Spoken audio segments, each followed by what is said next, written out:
In this video, I'm going to show you an exercise for Achilles tendinopathy, which is quite severe in nature. So this is a beginner's exercise.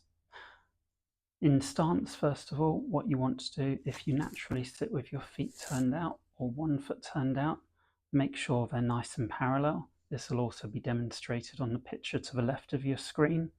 And in that parallel stance, just roll onto the outside of your feet so you're lifting the middle of the arches.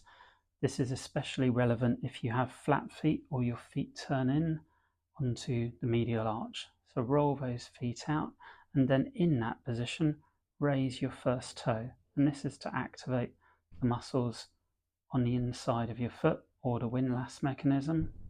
And you can just do one foot at a time if it's harder to do both at once.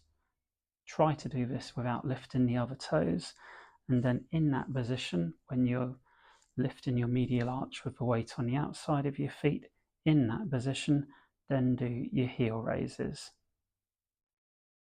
And this is in a sit-in position. In this position of doing heel raises, you want to come up as far as is tolerable. So it should be an ache and not pain. So it might be for some people to start off with. In severely irritable cases, you can only go up that high to begin with, but the idea is you then progress onto a higher heel lift and then increase the number of repetitions from there.